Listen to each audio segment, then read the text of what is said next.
Jack Burns, notamment connu pour avoir joué dans la série Netflix Outlander, a été retrouvé mort chez lui, en Écosse, comme l'a annoncé le Daily Mail ce mardi 10 décembre. Considéré comme le prochain Billy Elliot, il était âgé de 14 ans. Une étoile s'en est allée. L'acteur Jack Burns, qui était apparu dans la célèbre série Outlander en 2014, est mort le 1er décembre dernier, a annoncé le Daily Mail dans un article daté de ce mardi 10 décembre. Le corps sans vie de l'adolescent a été retrouvé dans la ville de Greenock, en Écosse, où il résidait. Pour l'heure, les circonstances de sa mort n'ont pas été établies. Une enquête est en cours pour établir les circonstances exactes de sa mort, mais la police ne la considère pas comme suspecte, a précisé un porte-parole de la police écossaise.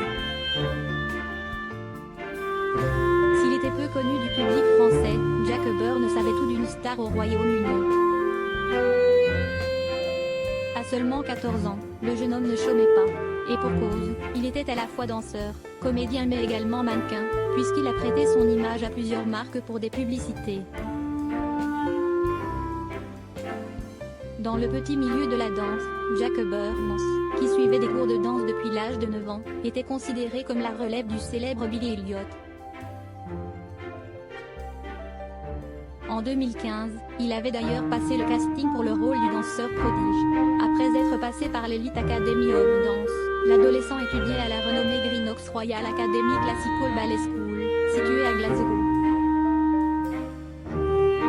En apprenant la triste nouvelle, l'établissement a aussitôt publié un message sur Facebook. Comme vous le savez, nous avons perdu notre élève bien-aimé Jack Burns, ce dimanche 1er décembre. Jack était un exemple pour tout le monde, il a touché le cœur de tous ceux qui ont eu le plaisir de travailler et de danser avec lui depuis 2012, affirme l'école dans un hommage bouleversant. Les enseignants, à l'instar des élèves, se souviendront longtemps de cette étoile montante de la danse classique, décédée à seulement 14 ans.